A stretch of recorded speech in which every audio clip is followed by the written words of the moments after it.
Good evening, everyone. This is Shane Gebauer with BrushyMtnBeeFarm. I'd like to welcome you all here this evening to hear about what Dr. Von Bryant is going to be speaking about.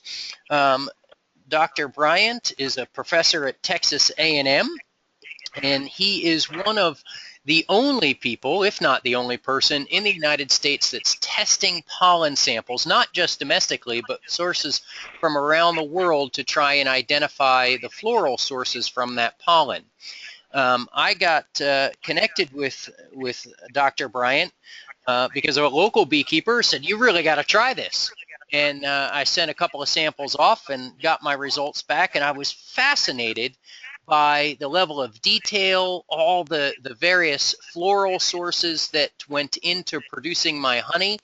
And I just was very, very intrigued with the results. So I reached out to Dr. Bryant and asked him to join us here this evening. And I'm really looking forward to understanding more about how he goes about testing the honey samples that he receives and the service that he provides to the industry. So Dr. Bryant, Vaughn, I appreciate you being here this evening. Thanks for joining us and sharing your wealth of knowledge. I'll turn it over to you and let you get started. Okay, Shane, it's nice to be here. I see that we have a number of people out there in TV land or out there in space that are interested. This is something I've been working on for many years, is trying to get people organized into the idea of trying to correctly identify their honey. So let me go through some of the background of this, or how I ended up in this particular business, and some of the problems and also some of the advantages that go along with all this. As you can see here, I'm in the Palynology laboratory. Palynology is the word that means the study of pollen. The only real problem, however, is that I'm in an anthropology department. I am not in an entomology department. And so a number of people sometimes get very confused as to what is an anthropologist doing all of this. Well, that's a long story, but let's get to the slides here, and we can discuss that as we go along. First of all, over the years, I've probably now looked at more than 4,000 honey samples since the mid-1970s, when I first got involved in this. And currently, I look at anywhere from 200 to 400 samples a year, depending on how many people send them in. And samples are now coming to me from all over the world. I've recently looked at stuff from Kenya, Uganda, the Sudan. Also looked at stuff from Saudi Arabia. I get stuff from Lebanon, Israel, Canada, Australia, and on samples from all over the area of Southeast Asia. So it has become a real challenge. Now, this is not my primary area of research. Remember, I said I am in an anthropology department. I certainly did not get tenure, and I didn't get promoted on the basis of my honey research. So why do I do this? I do it mainly for the challenge, because I believe that anybody who can look at honey from all over the world can certainly do almost anything else in the field of pollen analysis. My primary area of focus is in forensics and doing archaeological pollen studies. Whoops. Here we go. Okay, these are some of the things that I normally do. Up in the far left here, that's my work at Paisley Cave. That's one of the oldest archaeological sites in North America. I also occasionally will dive and collect samples from sunken shipwrecks. We have a program here in underwater and nautical archaeology. You can see me dressed up in my wetsuit here on the far right, and then down below I am sampling strata out of an archaeological site, and then here to the far right has to deal with my forensics that I also deal with. So this is what I basically do. Honey, as I said, is more of an interest. The way I got involved in all of this stuff was in 1975. I was minding my own business, and I got a call from the USDA and the Office of the Inspector General in Washington, and they basically said they had a real problem. They said that they had something called the U.S. Farm Subsidy and Loan Program, which was going pretty well in the 1970s.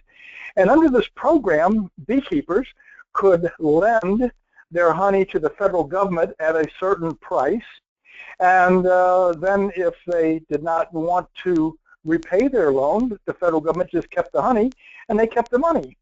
Well, under normal circumstances, that works fine, but in the 1970s, the problem was the U.S. government was giving more money for you to lend them honey than you could purchase it on the world market. And what they were beginning to discover was that the amount of honey that was being lent to the federal government was increasing astronomically. And so they began to suspect that some people were buying honey on the world market at maybe 75 or 80 cents a pound and then letting the government borrow it for $1 a pound, you see.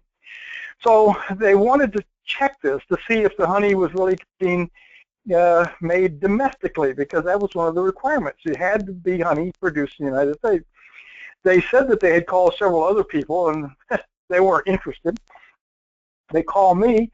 I had never in my whole life looked at honey. I certainly had done pollen before, but I never looked at honey. But I figured, what the heck, it's got to be easy, right? You know, I mean, it's just got pollen grains in it. So I said, sure, I'll be glad to do this.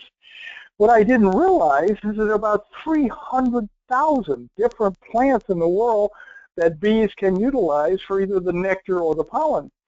Now, quite frankly, by the mid-1970s, I had graduated in the late 60s, and so I was 5 or 6 years into my career.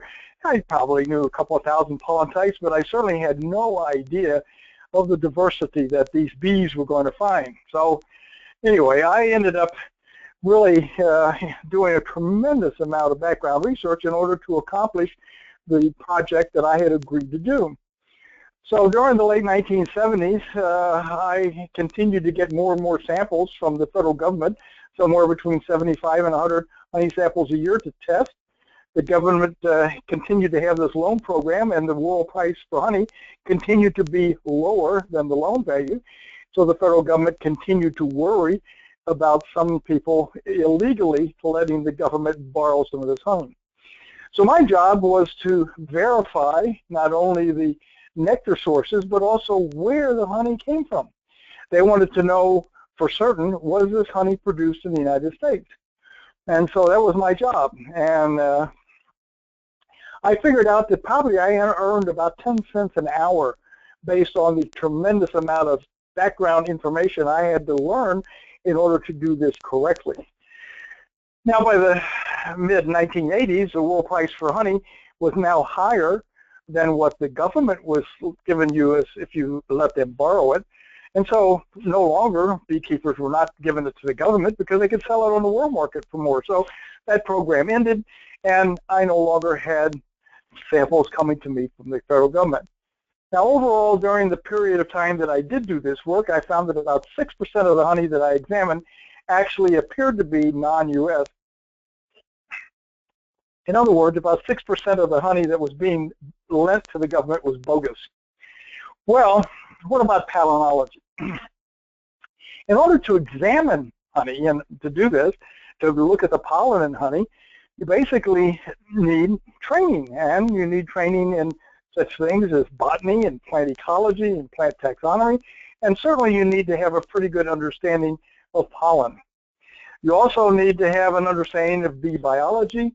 You should have some emphasis on honeybee life cycles and know something about what they do. Now, I get emails and I get phone calls regularly from people, like some of the people listening to this program, who are thinking, wow, this is wonderful. I want to learn how to do this so I can look at my own honey. And people call me about it, they say, we would like to come down and spend a weekend working with you so that we can learn how to do this with our honey. And I tell them, hey, you want to come down here and spend a weekend, that's up to you. But let me tell you, I've been doing this for more than 45 years, and I'm just now getting good at it. In other words, what I'm trying to tell you is you cannot learn this in a weekend. You can't even learn this in 6 months or more. It takes it's a long learning curve. And so, unfortunately, most of these people who will get enthusiastic and want to do it don't have the time to do that kind of stuff.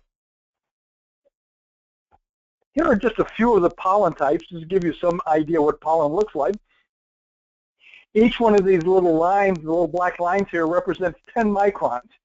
There's 1,000 microns in 1 millimeter. And so basically, you can see that these are really tiny little things. You got mimosa, and you got mesquite, rapeseed, sweet clover, mint, thistle, dandelions, dogwood, tupelo, and there's sourwood over on the far left. That's what these pollen grains look like.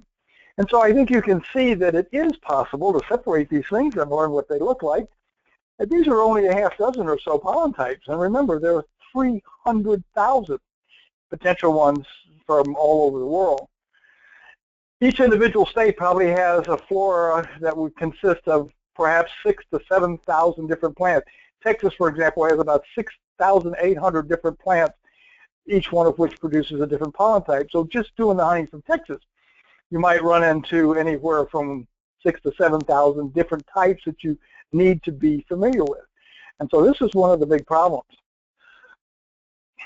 What about pollen and honey? Well, examining the pollen is really the best and fastest and least expensive way to figure out where the honey comes from and what kind of floral sources were used to produce the honey. There are other ways you can do this. You can do DNA, you can do isotopes, you can do well, you can do the volatiles and so forth. But the easiest and fastest way is pollen, at least expensive. The other thing is that if you're looking at the pollen, it doesn't take very long if you know what you're doing. It doesn't take very long to figure out where the honey came from, because all you have to do is figure out where do those plants grow. The other thing is you can tell pretty quickly whether a sample has been blended or whether or not it has been filtered and some of the pollen has been removed, and whether or not the honey is illegal or legal in terms of the United States. For example, it's illegal to import honey from China unless you pay a 250% tariff. And although it is illegal, the federal government estimates that over 91 million pounds of illegal honey is still entering the U.S. every single year. And that, of course, is not very good for a number of reasons, because the illegal honey could have pesticides in it, could have antibiotics in it, and worst of all, it's undercutting the ability of U.S. beekeepers to sell their honey for premium prices. So this is the kind of stuff that we can do by looking at pollen. Well, Mia McNeil wrote this article a couple of years ago in Bee Culture magazine, and basically spilled the beans. She basically said, hey, there's somebody out there doing this kind of stuff. And why did they select me? Because I'm the only one doing it. There is no one else in the United States who does this stuff. And, you know, that's, believe me, I would love to have other people that could do some of this stuff, because right now I get flooded with samples from all over, and I'm just one person. I have to do it all myself. None of my students can do this stuff. It's because of the long learning curve, and that's probably one of the reasons we don't have more people that are actually doing it. But anyway, this article right here is what really opened up the floodgate. And I mean, just the other day I got 24 samples in 1 week. It takes at least 2 hours to do each one. That's 48 hours of work just to do that one package. Now, I'm not encouraging any of our listeners to do this, but some people who are selling honey say that they want permission to put on there that the analysis was actually done by Texas A&M University. And I said, well, if you'd like to do that, you can. Now, in this particular case, Gold Standard Honey actually put the pollen content. You see it says pollen, clover 22%, willow 16, rose family 14.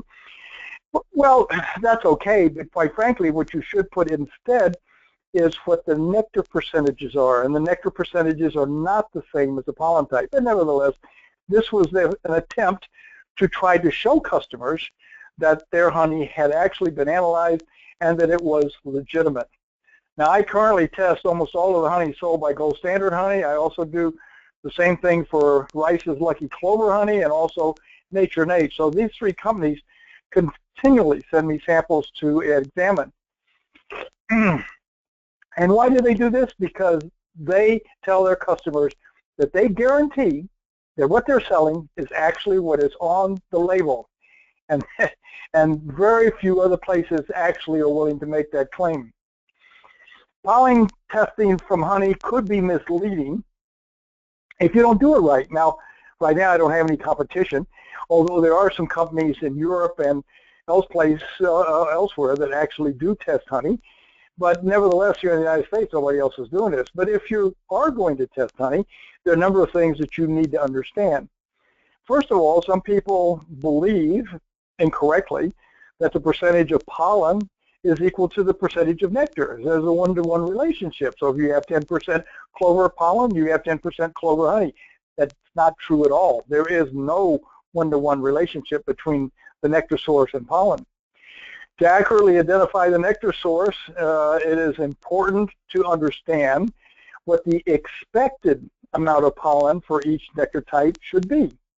And that's not the same as the one-to-one ratio. We've developed something we call pollen coefficient tables, and I'd be more than happy to send you a published article that came out in a journal in which we explain all of this. And most of the people that send in honey samples to be analyzed, I usually include a copy of that article so that they can help to understand the relationship between the pollen and the nectar sources in their study. So the pollen coefficient tables show that you know, the actual nectar source is not the same as the pollen source. Now, if the pollen recovery is done incorrectly, and there are people out there that are processing honey for looking at the pollen, not in the United States, but in other countries, and some of those people are doing it incorrectly. Now, we've published an article as well telling everybody, hey, if you're going to do this, you ought to do it right. And one of the things that's very important is that when you process honey, you have to dilute it using ETH or ethanol. And the reason for this is because if you use just water, which is standard in a number of places, there are some pollen grains that will float in water because they have air vacuoles or because they have a lot of lipids or whatever. And no matter how long you centrifuge those samples, they will have a proportion of that honey is still floating. We've done the test. We can show you that that's not the right way to do it. Alcohol has a specific gravity of 0.7. And we have discovered that all pollen will sink if you use ethanol. So we use ethanol in our processing. The other problem that I have with a number of people that send samples in is that they have filtered their sample. I tell people, do not send me honey that has been filtered, because in most cases, the filtering technique may have removed part or all of the pollen. And if you remove part or all of the pollen, you're not going to get a very accurate record. I mean, let's face it, it's like taking a bag full of marbles, and if you put your hand in there and take 3 or 4 handfuls out and throw them away, do you really have an accurate representation of what was there originally? And the answer is no, you don't. So some filtering techniques are good, but a lot of them are not good. And I have people that say, oh, but I filtered through a 200 micron mesh screen. Well, the problem there is that sometimes those filters get clogged and then traps pollen. So it's a real, you know, it's a real crapshoot in terms of how you do this. Now, currently, Kim and I, the editor of Bee Culture Magazine, and I are embarking on a project to test a number of filtering techniques to try to determine what is the best way to do this. What kind of filtering techniques should people be using if they want to make sure that they keep all of the pollen in the honey and don't accidentally remove it? Because once you start removing the pollen, you not only cannot reproduce the accurate nectar percentage, but you also run the problem of not being able to tell sometimes where the honey was actually produced. So filtering is very important. And yes, you have to get the bee parts out and the wax and so forth, but you have to be very careful not to also remove the pollen. Now, almost all nectar will contain some pollen. The problem is that the nectar from different species do not contain the same amounts of pollen. Therefore, when the bees go to collect the nectar of certain kinds of plants, they collect different amounts of pollen. So even though they might collect a 1 cc of nectar from clover, they're not going to get the same amount of pollen as if they collected 1 cc from sourwood. The amount of pollen they'll get in those two types is completely different. And this is why we have to do these coefficient ratios. And this is why, again, I emphasize that there is not a 1-to-1 ratio between pollen and nectar sources in honey. Some of the nectar sources contain lots of pollen. Look at some of the names here: clover, rapeseed, forget-me-not, mimosa, lotus, manuka, mesquite, chestnut, loosestrife, blue weed, eucalyptus. All of those nectar types contain a lot of pollen in those. And so when the bees are collecting those, they get a lot of pollen. On the other hand, look at the ones in which they get very few pollen grains. So for the same amount of nectar, they're going to get a lot less pollen if they're collecting from tupelo, from thyme, heather, fireweed, sourwood, milkweed, sage, alfalfa, mint, star thistle, white acacia, sunflowers, citrus, basswood, loca, heather, avocado, magnolia, blueberries, tulip poplar, and so forth. So when the bees are out collecting nectar from all of these types, they're going to get a lot less pollen to begin with. And this is why I keep emphasizing it is not a one-to-one ratio between pollen and nectar type. Well, let's take a look at the kinds of pollen that you should expect to find in honey. Well, few honey types are pure in the sense that all of the nectar comes from a single plant. Even some of the best sourwood, you almost always find evidence that some other kinds of nectar is in there as well. So it's very rare. In fact, I've never seen a case where the bees would only have nectar from one source. Let's take a look at some of the expected pollen ratios. If you had, let's pretend that if you had a pure unifloral honey from one of these sources, what are the differences? Look at this. Fireweed, you would only expect to find 1,000 to 2,000 pollen grains per 10 grams of honey if you had a pure fireweed honey. Sage or thyme, you would expect to find 4,000 to 5,000 pollen grains per 10 grams of honey. Star thistle, 9,000. Sourwood, probably less than 10,000, somewhere between 5,000 and 10,000. On the other hand, manuka, which of course is the primary honey sold in New Zealand, if you don't find 2 million pollen grains per 10 grams of honey, it's not good manuka. And forget-me-nots takes it takes the prize. You should expect to find around 150 million pollen grains per 10 grams of honey if you have a unifloral forget-me-not. So look at the difference between the forget-me-not and the fireweed. I mean, 150 million pollen grains in one sample and 1,000 to 2,000 pollen grains in the other. And this is why I keep saying over and over again that there is not a one-to-one ratio. You have to be very careful on how you try to reconstruct all this. Well, how did they determine some of these? Back in the 1940s, a couple of entomologists by the name of Todd and Van Zyl actually caged honeybees and allowed them to feed only on the flowers of a single species of plant. Then after 30 minutes of feeding, the bees were captured, they were immediately dissected, and the contents of their honey stomachs were removed and examined for the nectar and also for the pollen. And what they did is they counted the number of pollen grains that they found per cubic centimeter of nectar in each of the bees' honey stomachs when they did this. Now, this was the only way that they could be absolutely sure that the only flowers that those bees visited were the ones that they put in with the cages. Now, Todd and Van Zyl in this project then, one of the important things is for the first time they proved that not all nectar types have the same amount of pollen. Up until this time, people didn't know. They just made assumptions. But this research in 1942 showed unequivocally that there was a tremendous difference in the amount of pollen found in different nectar types from different plants. Their research identified, for example, these are just a few of them, the number of pollen grains per cubic centimeter of nectar that you should expect to find. Salvia, for example, which is sage, should have somewhere around 2,560 pollen grains per cc of nectar. This is what they recovered from the honey stomachs of the bees. Trifolium, a clover, should have somewhere around 6,478 pollen grains per cubic centimeter. And brassica, rapeseed or canola, should have somewhere around 10,000 pollen grains per cc. So Todd and Van Zyl, this is just a few. They did an extremely important piece of research back in 1942 in terms of determining these differences of pollen in nectar. Now what happens to the pollen that is in the nectar that a bee collects? So now the bee has gone to a plant, it's collected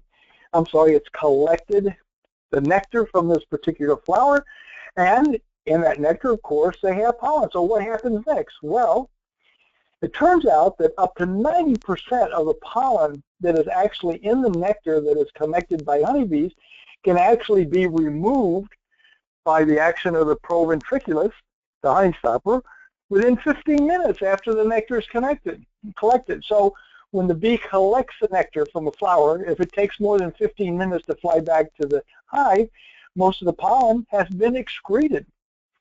The other thing that experiments have discovered is that the larger the pollen grains, the more apt they are to be removed quicker and faster.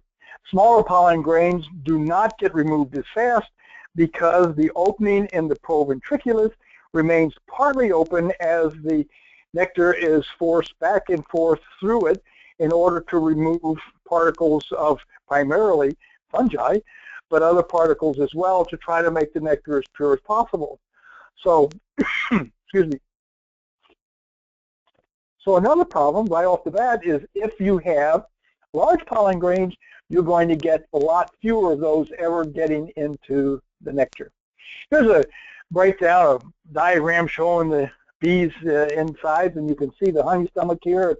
You can see the Proventriculus, and if you notice right here, you see the honey is forced back and forth through the Proventriculus into the intestines and back, and in this process, they are able to remove a lot of debris, mainly fungal spores, but also pollen grains. The problem is, as you can see here, there's a little opening, the tiny pollen grains manage to keep going back and forth. The big pollen grains, such as sourwood, such as magnolia, such as tulip poplar, get trapped very quickly down here and rarely ever get back in. So the more times they do this, the more of those big pollen grains can be removed in the process. And this is one of the things that skews the data, and this is why we cannot say there's a one-to-one relationship. Experiments by Todd and Wenzel discovered that not all honeybees are created equal. For example, they found that 45% of the bees that they examined could filter out most of the pollen in a matter of 15 minutes. I mean, some bees are really good at this. They then found that about 42% could remove about 50 to 90% of the pollen in 15 minutes. 13% could never remove more than 50%. And the other things they found were that bees that were not feeling very good, bees that were sick, did not collect nectar very well, and they also did not filter out the pollen very well. And of course, this has a big impact on what's going on today, particularly with colony collapse and with the problems that beekeepers are facing all over the country, with a decline in not only the environment that the bees are using, but also pesticides and other things. So it's becoming a big problem. Let's take a look now at what the International Bee Commission has stated. The International Bee Commission, many years ago, said that in order for a honey to be called a unifloral honey, that it should have at least 45% of the pollen, and by inference the nectar, coming from a single type. And so in order to classify these as uniflorals, they should have at least 45%. Well, the problem is that for some of these pollen types, like I just mentioned, things like magnolia and things like tulip poplar and like sourwood, reaching that is almost impossible. I've looked at hundreds of sourwood samples. I think the most I've ever found in any sourwood sample might have been close to 30%. I have never seen a sourwood sample that had 45%. I think it's virtually impossible to get that much sourwood pollen in a good sourwood honey. So reaching this level then is impossible for many of the premium types of honey. And this is one of the real problems, because people that are getting this kind of honey are sending them off to some places for analysis overseas, and they come back and they say, well, you only got 10%, therefore it's not a unifloral, but in reality, it might really be. Look at some of these ones listed here, which probably would be very difficult to get 45%. Acacia, mint, sage, basswood, star thistle, orange blossom, sourwood, white acacia, crepe myrtle, rhododendron, alfalfa, blueberry, magnolia, heather, persimmon, fireweed, tulip poplar, all of these, you would tend to get a minimal amount of pollen in the nectar because they either don't produce a lot of pollen or the pollen is filtered out by the bees before they get back to the hive. Here's sourwood. Let's take a look at that, since many of the listeners here are from North Carolina and areas of the eastern United States where sourwood is one of the premium honey types. First of all, of course, here is your sourwood tree. Here's a bee collecting nectar from sourwood flowers. And here are pictures of sourwood pollen, and this is just regular clover pollen. I want you to look at the size difference. The distance between 4 and 5 is 25 microns. So you've got your sourwood is somewhere maybe 35, 45 micron. Look at the clover. It's somewhat smaller. Now remember also that the clover produces tremendous amount of pollen and sourwoods do not. So even these flowers over here don't have many of this. Let me show you the effect that this has on a real sample. Here's a sample that I looked at several years ago from Virginia. Of course, it could be a sample just like this from North Carolina or anywhere else. When we did the pollen study, this is what we found. We found that 10.5% of the pollen in that particular honey was from tupelo. We found that 1.5% was from canola or rape flowers. We found that there was 10% pollen from sourwood. The majority of the pollen was coming from clover. 48.5% was coming from clover. And blackberries represented another 15.5%. And then there were a few minor types with another 4%. So this is what we got in the pollen record. Now, according to the International Bee Commission, this honey right here should be classified as a clover. Why? Because more than 45% is coming from one source. But is this really a clover? The answer is no, it's not. Let's take a look over here at what you really have. Look at this. You have 86% of this is really coming from sourwood. And the reason for this, of course, is because sourwood has so underrepresented here. You have 150% more, no, you have 150 times more chance of finding a canola pollen grain in this sample than you would finding a sourwood pollen grain. This is what these numbers reflect. And so this is 75 times more pollen in this particular category than you would expect to find in sourwood. So this is the case here. Look at this. The clover actually only produced a little over 5%. So in reality, this is an excellent sourwood honey, you see? And also, remember, it's supposed to have under 10,000 pollen grains. This one has 9,700 pollen grains per 10 grams, so that would be considered a fairly pure, good sourwood honey. And so this is a real problem. When you have a majority of clover, it is not really a clover honey. Let me show you another one that's even worse.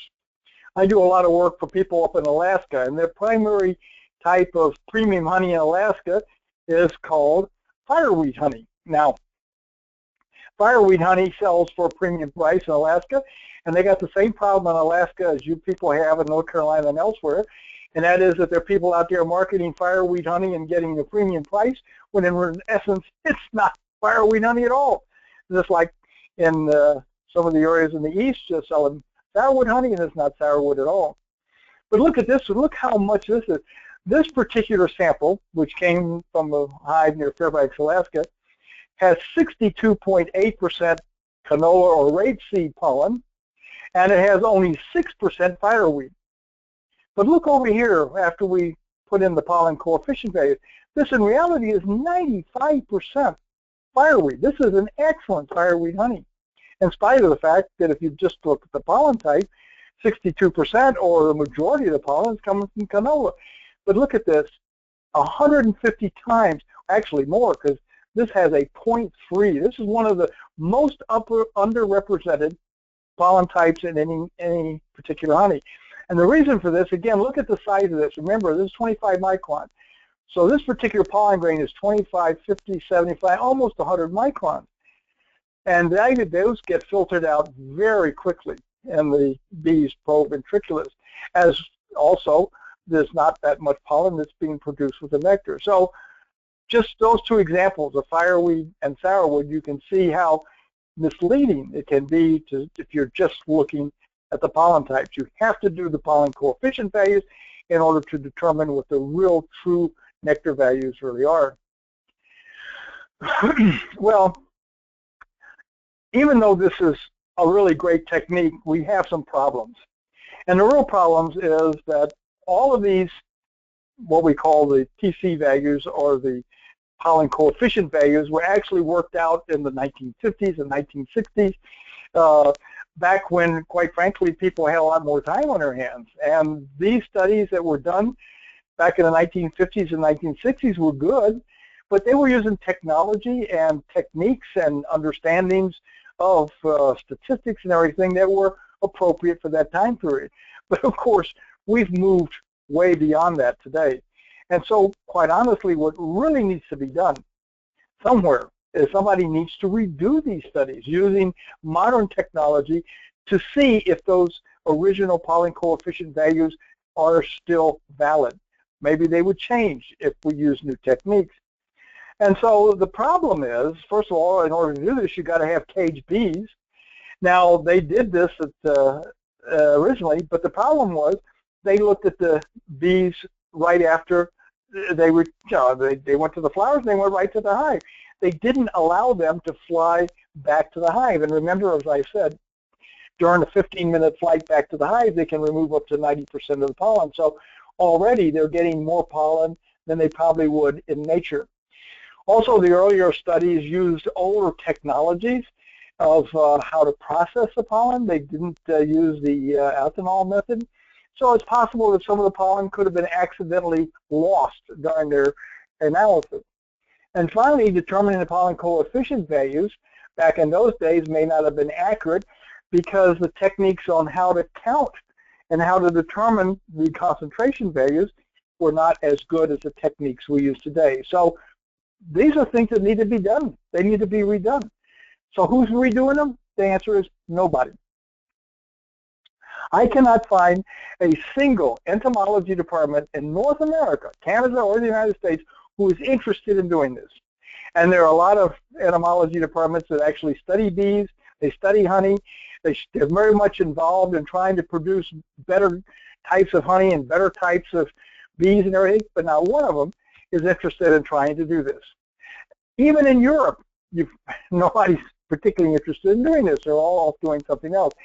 Part of the problem here is this is very time consuming. This takes a lot of dedication. You have to have caged bees. You have to have somebody going out every single day and putting fresh flowers in there for those bees to utilize. And quite frankly, a lot of students these days are lazy. They just don't want to do that kind of stuff. So the fact that we need to redo these coefficient values is very important. To finding somebody to do them, I can't find anybody. If you can find somebody, let me know. So what needs to be done here is, as I said, we need to find somebody who's interested in doing this. They have to cage the bees. We have to find out what the expected pollen per gram of honey really should be. We're using coefficient tables that were established 40 to 50 years ago, which may be okay, but we don't know for sure. The other thing is that the process of honey, in order to recover the pollen, we need to make sure we're using the better system. We either have to use a special filtration system that recovers all of the pollen so that we know exactly what's there, or we have to use the ethanol technique. And as I said, most of the people have been using water, and that is not adequate. The other thing now is that we use what we call tracer spores. We use lycopodium, which is a club moth, and we count the number of lycopodium spores. We know how many we know how many we put in there. So we count the ratio of pollen to the lycopodium spores, and this gives us a very accurate idea of the concentration value. They didn't do that before. What they used to do is they spread it out on a slide, and they counted certain area of the slide, and then they extrapolated what they really had. Then we have to repeat this process, and particularly this should be done for the premium types of honey. We really need to do this for fireweed, really need to do this for sourwood, really need to do this for tupelo, orange blossom, buckwheat, and some of the premium types that we could get good prices for if we can prove that that's what they really are. Anyway, this is something that desperately needs to be done. We need to find somebody to do it. Look at all these universities here. As I said earlier, I have pleaded with people in entomology departments. I'm not in an entomology department. I can't even get Texas A&M to do it. I've been here for 45 years. I have been working with the people in the entomology department at Texas A&M for 45 years. Do you think anybody over there is interested? The answer is no, they're not. No other university. Delaware does this. Minnesota does this. Ohio does this. I mean, there are a number of universities. Florida has a bee college. You think they're interested? No, I've been over there and I've lectured, and they're not interested. So I can't find any university who's really interested in doing this. Now, one of the big problems that all of these universities say is that why should we even worry about this? Because the United States has no truth in labeling. There is nothing in the federal government that says you have to label honey accurately. There's nothing. Basically, the federal government says you can call honey anything you want. If that comes as a shock, don't be too shocked. I have the data to support this. We went out and collected honey from 70 different stores in a number of different states, from Washington State all the way to Florida. We went into grocery stores, we went into food markets, and we just bought up some honey. I mean, we just pulled one off the shelf. And you looked at the label on the honey, it would say sage honey, or it would say Tupelo honey, or it would say Sourwood, or it would say clover. And we analyzed every one of those, and guess what we found?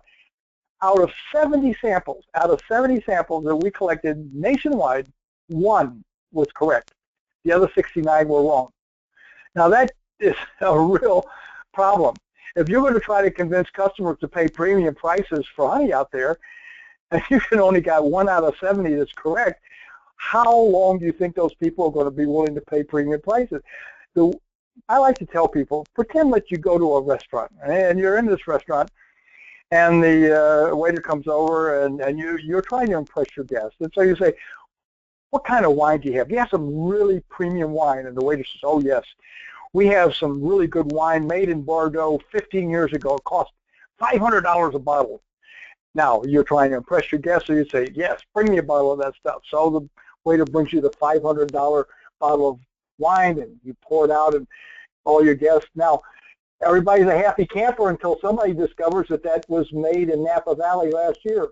And they're charging you $500 for a bottle of wine that was made last year in Napa Valley? And why? Because you were gullible enough to believe it. And this is the problem. That is that, you know, the vast majority of honey out there that's sold in grocery stores, that's sold in food markets, and even sold at roadside stands are not accurate. I have gone out and purchased honey produced right here in Texas, and it says right on there, Texas wildflower honey, okay? I go and I analyze it, guess what I discover? It's from North Dakota, it's canola. Canola honey from North Dakota, and yet the label says wildflower honey produced in Texas. Now that's wrong. You know, I went to one of our local grocery stores, and they had a great big vat of honey that they were selling. They probably 10 gallons of the stuff, and you could get a small container, and you could, you know, buy the ounce. So I bought a little bit, and I went home, and I went up to the lab and analyzed it. And on the honey that was purchased at the store, the big sign says Texas Wasatch honey. Now, Wasatch is a type of acacia. It's a premium honey that people in Texas love to buy, Wasatch honey. Guess what? It wasn't Wasatch honey at all.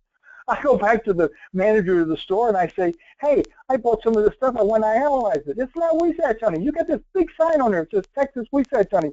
I said, that's wrong. It's not. And you know what he said? He said, well, that's what they sold it to me for. And I said, well, it's wrong. And he said, well, I'm just going to leave the sign up there because that's what people want to buy. They want to buy this stuff. If I take that sign down, they're not going to want to buy it. Oh, what are you going to do? Okay? This is part of our problem. But the United States does not have any rules about this. There is no truth in labeling in the United States or in Canada.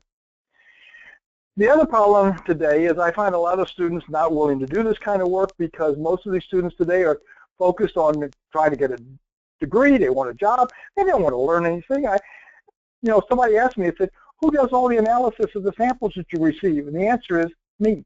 I'm the only one that does the analysis. Why? I can't find any students that want to learn how to do this stuff. Well, here's another thing. I've been here at Texas A&M for 44 years. In my 44 years at Texas A&M, and we have a big entomology department.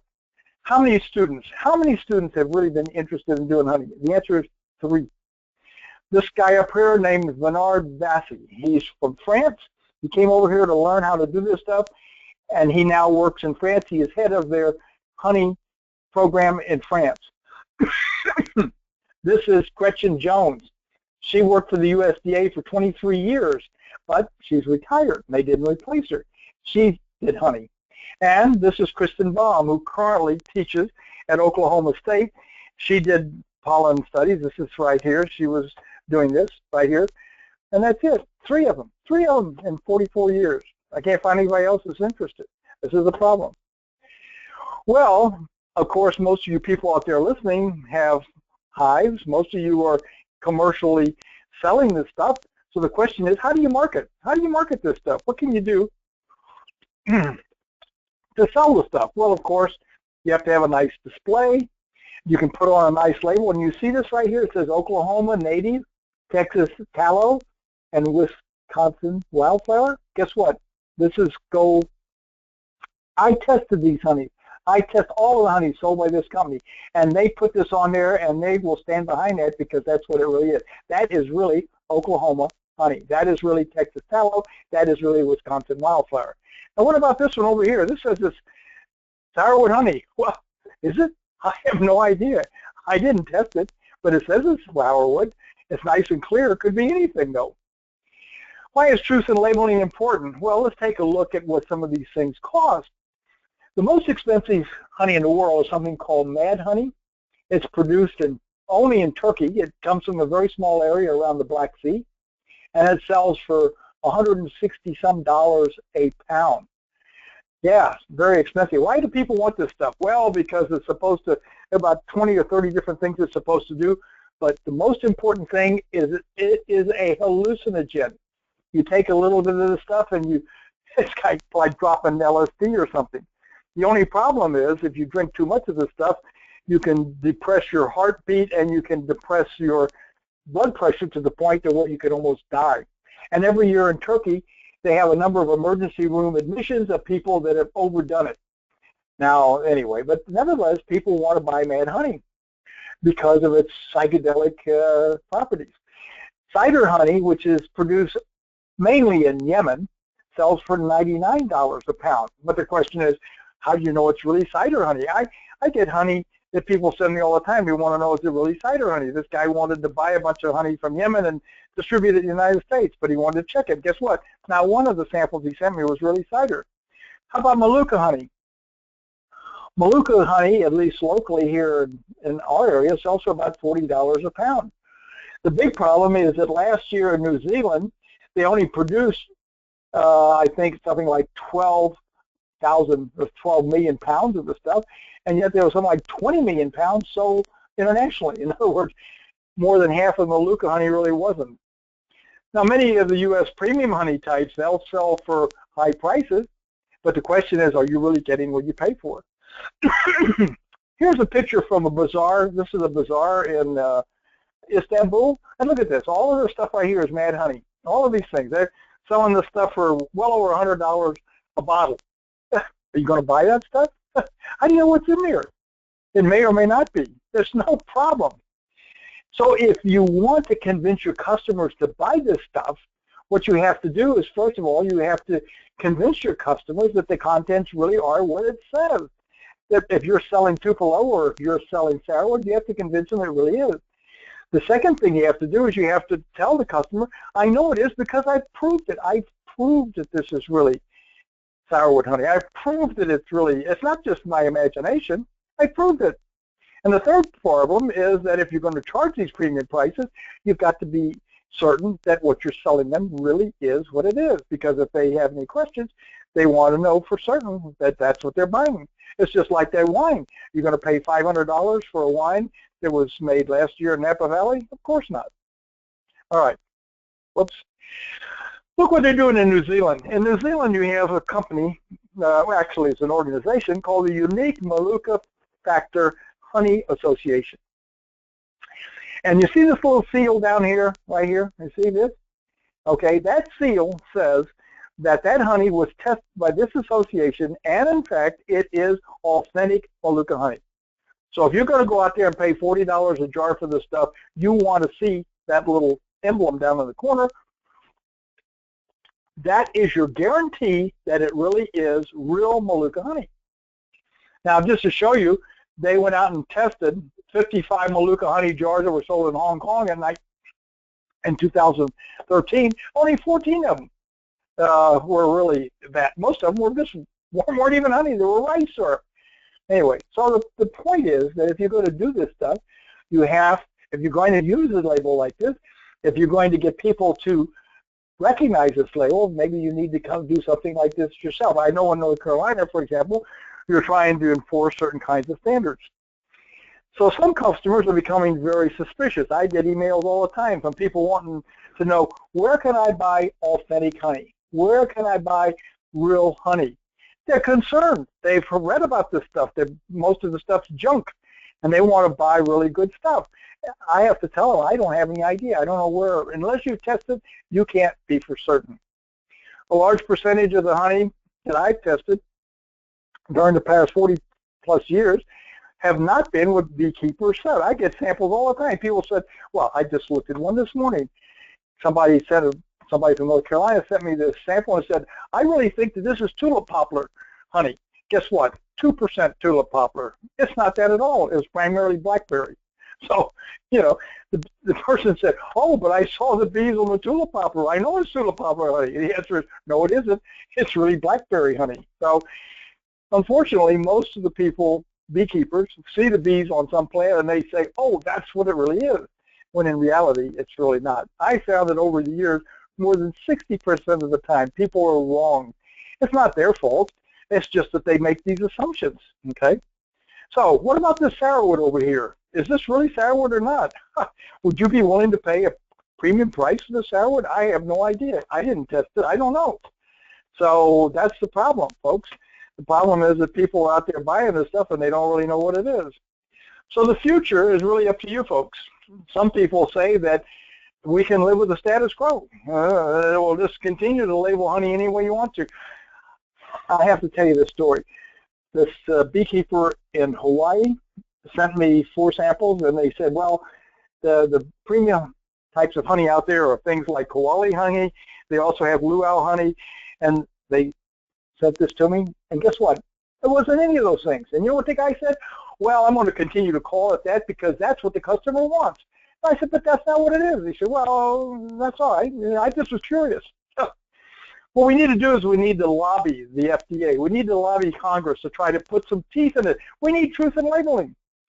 I guess short of that, though, you guys can form action groups like they've tried to do in North Carolina.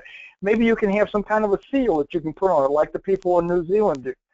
Trying to pass state laws are not going to work. I work with lawyers in California and in Florida and in New York in an effort to put teeth into the honey sold in those states. I work with people that wrote a law into the legislature in Florida that basically said you cannot sell honey in Florida that is not what it says on the label. That's a law in Florida. So guess what? As soon as that law was passed, they went and they tested some samples and they found that people like, you know, Target, Walmart, CVX, Walgreens, they were all selling honey that was not what was accurately on the label. So they sued them. Guess who won? All those corporations won. You know why they won? Because the corporation says that the state of Florida cannot make truth in labeling important because the federal government says you don't have to do it. So the federal law trumps state laws. They did the same thing in California. They can't do it either. Same thing in New York. Excuse me. So those 3 places, I've worked with lawyers. They all wanted to put some teeth in this. They all wanted truth in labeling. They won't do it because the federal government says we don't care. So this is the problem. It won't work. Well, look at this. I'm sure some of you know about this.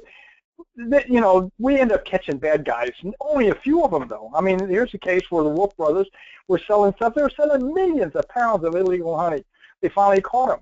There have been a few other cases as well, but this is only the tip of the iceberg. Remember, 91 million pounds of this stuff or more is coming into the country every year illegally.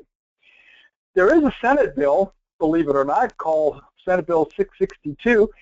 The main points of the Senate 662 bill, if it ever gets out of the Senate, will basically say that honey in the United States has to be verified as far as country of origin.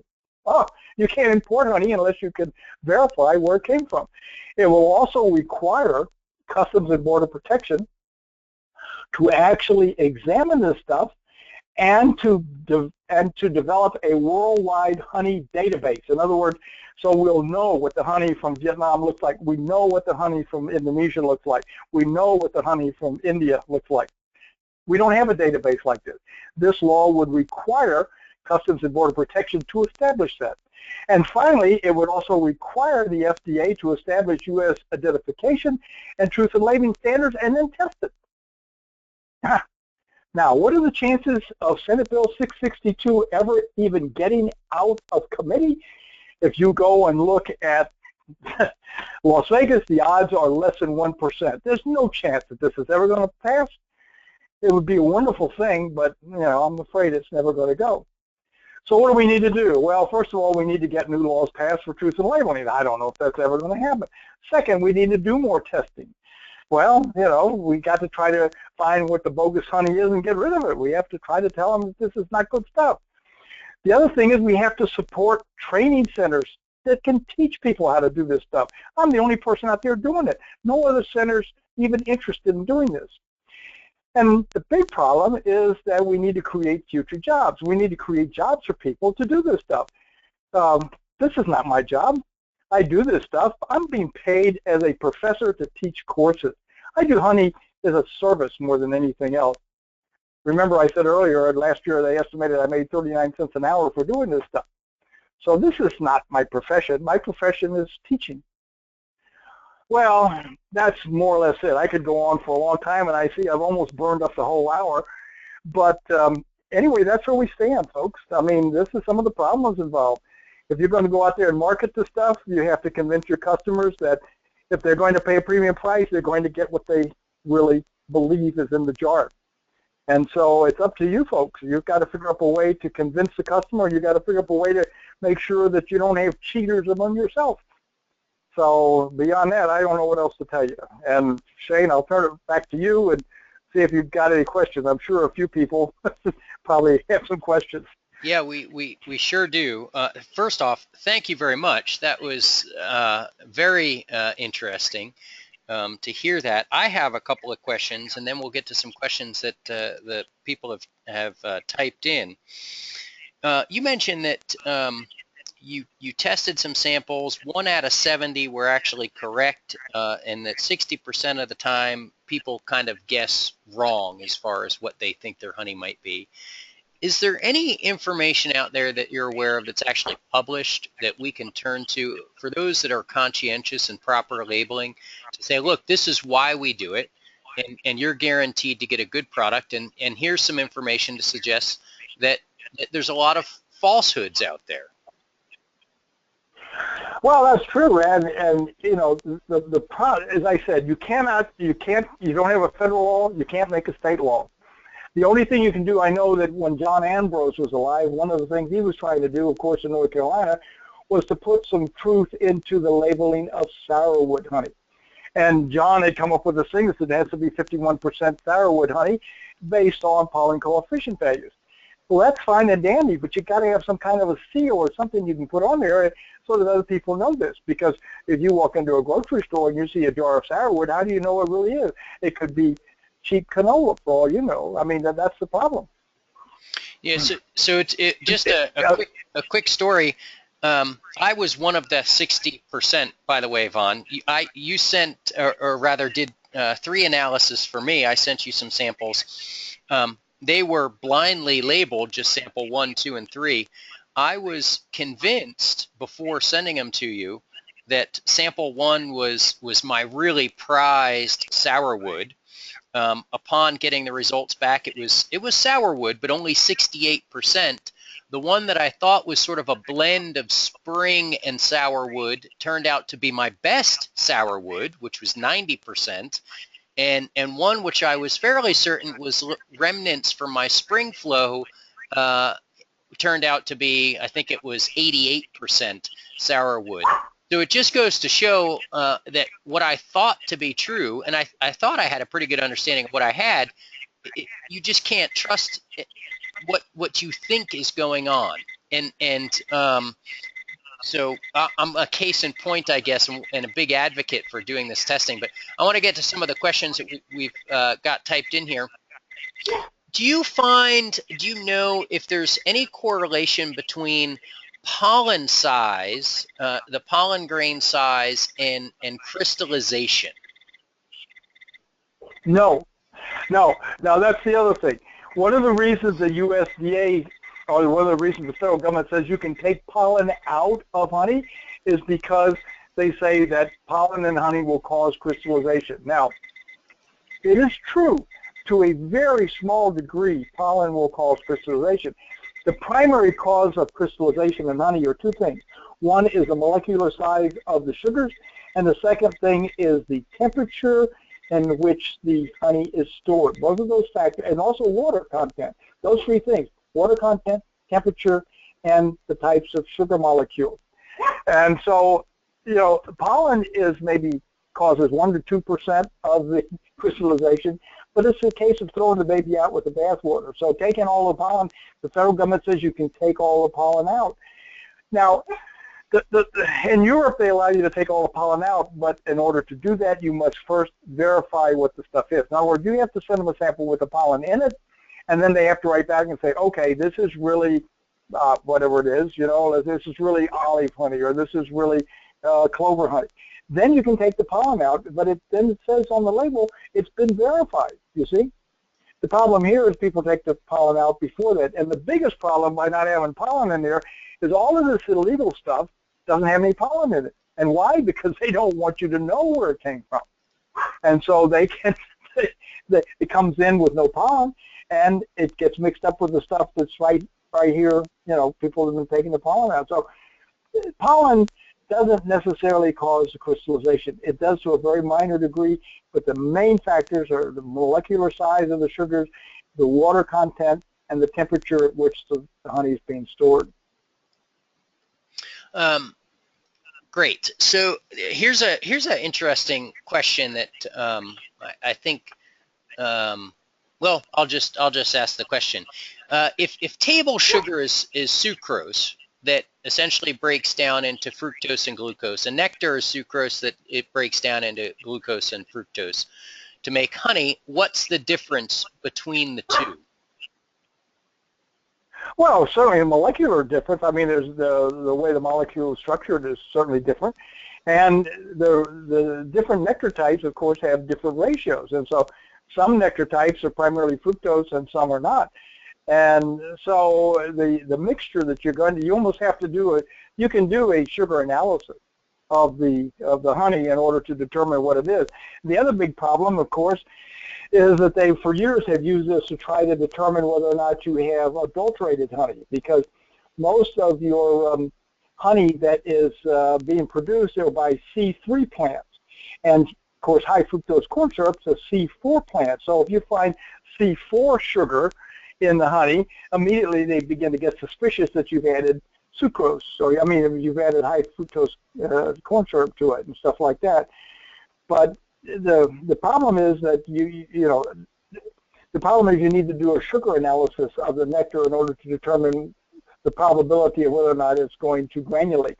For example, sourwood rarely granulates. On the other hand, canola, after a week, it's already granulated. So those are mainly differences in the molecular structure of those sugars. Great, thank you. So this is an interesting question. Do you find, if let's say we've got a bee yard that's got 50 hives in it, do you have any information to suggest that the honeys from those 50 colonies would differ significantly, or would they be fairly consistent? In other words, if we sampled honey from each one of them and tested them for their nectar content, would they be similar? The biggest problem is, where did the scout bees happen to go?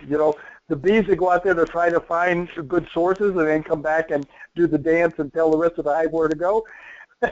You know, it all depends on where those guys went. You know, some of them might go to Sourwood, some may go to Clover, some may go to, you know, blackberries or something else. I don't really know what the probability might be if you had 50 hives all in the same place, whether or not they're all producing the same kind of honey or not. I guess the only way to do this would actually be to collect some honey from each of those hives and to test it.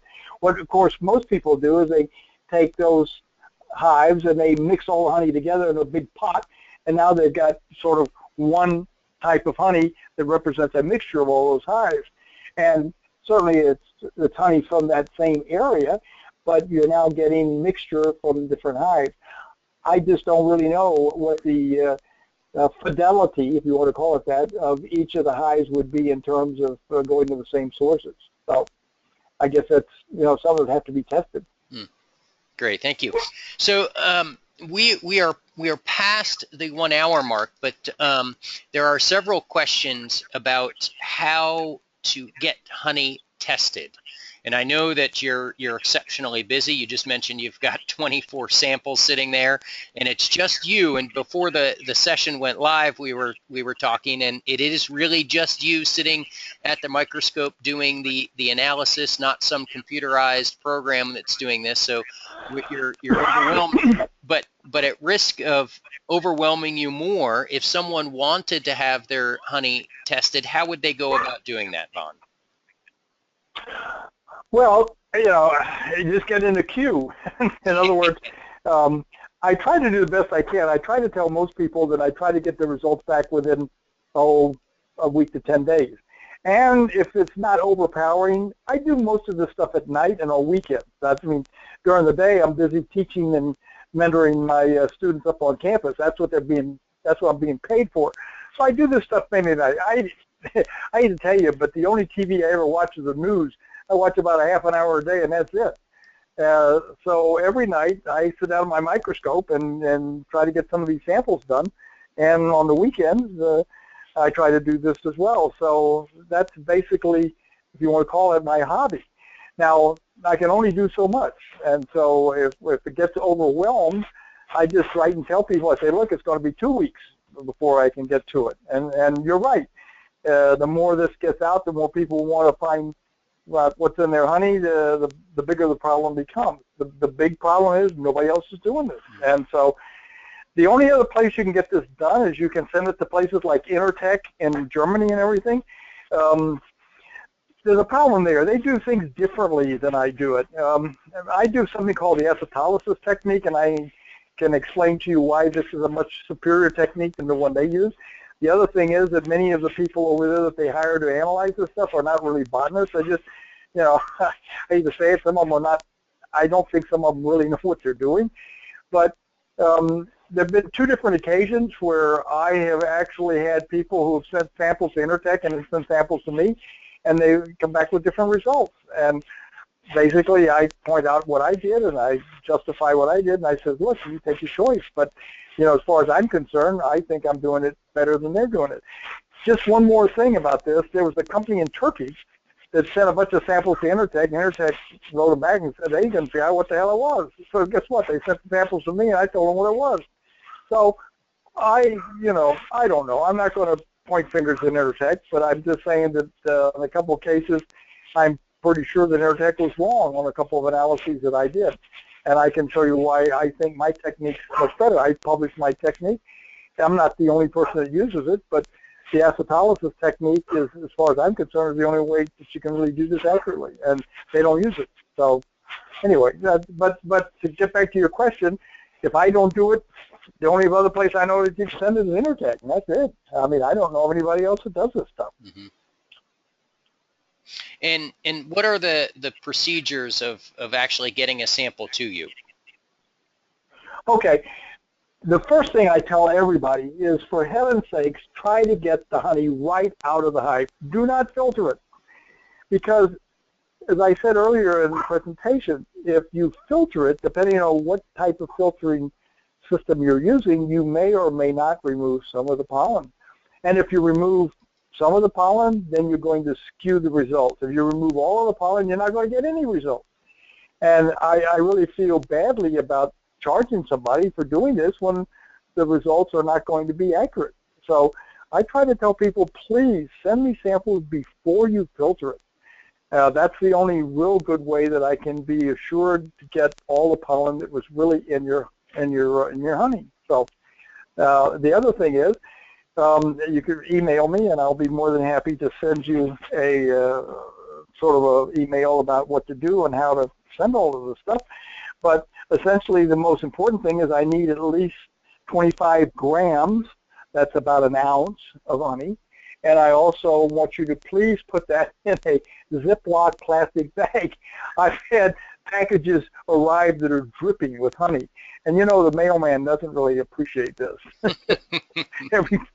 He gets honey all over the other letters and other stuff. So I tell people, for God's sakes, please put it in a plastic Ziploc bag in case it breaks or in case it leaks. So anyway. Excellent. And it is $60 per analysis. Is that correct? Yes. Okay. Yes. Now, you know, as I said, that one person complained, says, "My God, $60." And I told him, I said, "Look, I charge $400 to do a forensic sample." Here's the deal. It takes about an hour to process the stuff, okay? So the price of the chemicals and the price of 1 hour. And then it takes me about 2 hours to do the analysis. And then I got to write up the report and send it off. Like I said, the secretary told me that last year I was averaging 39 cents an hour for my time. So anyway, so yeah, $60 is the cost. And quite frankly, we're just barely breaking even on it at that time. I do this, as I said, this is not my salary. My salary comes from Texas A&M University. So I'm doing this. I started out doing it just for fun, and yes, it's a lot of fun, but sometimes it does get overwhelming because I get too many samples. But anyway, so if you want, though, if you send in and you email me, I can tell you where we are. I can say, well, look, I got 15 samples. It's going to be a couple of weeks, so I'll try to be honest with you if you send it in, or if you want to, you know, if you want to see something analyzed. The other problem is, of course, certain seasons of the year are much busier than others. I mean, after the summer honey is completed, there are a lot of people have been sending stuff in right now about Sourwood and everything. Along in December, things quiet down or don't get much in the early spring, and then it starts picking up again, you know, around April or May. So anyway. Well, thank you very much, Vaughn. I definitely appreciate it, and I certainly appreciate the service that you're providing, because I really do think it's a service. Like you said, you're not getting rich off of this, so it's a service you're providing to the bee industry. And while I sort of hope people take advantage of this for your sake, and the time commitment, I hope people don't, but I know our customers surely appreciate when we can say, well, here are some test results exactly what's in that honey. And they're also very intrigued by it. So we greatly appreciate it. Thanks for taking some time this evening with us. And again, thanks for providing the service for the Good. Well, it was a pleasure working with you. So good luck to all of you, and I hope you can convince your customers to pay premium prices for really good honey. Thanks a lot, Vaughn. You have a good evening. Okay. Catch you Bye-bye. later. Goodbye.